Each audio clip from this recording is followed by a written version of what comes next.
നമസ്കാരം, media one your online എയറിലേക്ക് സ്വാഗതം. ഞാൻ ബഷീർ പിനാക്കൽ. പ്രധാന വാർത്തകൾ. ഷാർജയിൽ ഗൾഫ് മാധ്യമം കോമൺ മേള പുരോഗമിക്കുന്നു. മോഹൻലാൽ ഉൾപ്പെടെ വൻ താരനിരയാണ് കോമൺ കേരളയിലേക്ക് എത്തുന്നത്. മൂന്നാം ദിവസവും ആയിരങ്ങൾ മേളയിലേക്ക് ഒഴുകിയെത്തി. അതിൻ്റെ ദൃശ്യങ്ങളിലേക്ക്.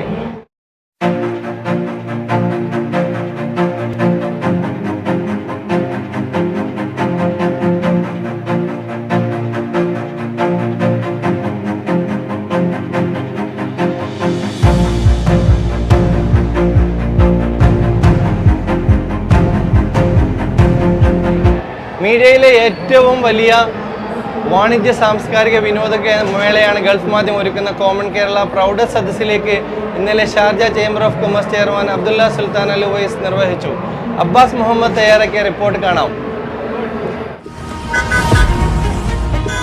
ഇവിടെ ചെയ്തുകൊണ്ടിരിക്കുന്നത് ഈ അർത്ഥത്തിൽ ജനങ്ങളുടെ പോക്കറ്റിൽ നിന്ന് ഡയറക്റ്റ് ആയിട്ട് കൊള്ളയടിക്കും. ഇത്തരം ജീവിത പ്രശ്നങ്ങളെ ഏറ്റെടുത്തുകൊണ്ട് സമരം സംഘടിപ്പിക്കണം. സർക്കാരിനെ ഇവരെല്ലാ ഫിലിം ഫ്രട്ട് എല്ലാ സിനിമാ നടന്മാരും ഇതിനെതിരെ രംഗത്തിറങ്ങണം, പ്രതിഷേധിക്കണം. പുതിയ കാലത്ത് പുതിയ രൂപത്തിൽ വരുന്ന സ്ത്രീ വിരുദ്ധത പുതിയ തലമുറ. ഇതോടെ ഈ വാർത്താ ബുള്ളറ്റിൻ പൂർണ്ണമാകുന്നു. നമസ്കാരം. ഇവിടെ ചെയ്തുകൊണ്ടിരിക്കുന്നത് ഈ അർത്ഥത്തിൽ ജനങ്ങളുടെ പോക്കറ്റിൽ നിന്ന് ഡയറക്റ്റ്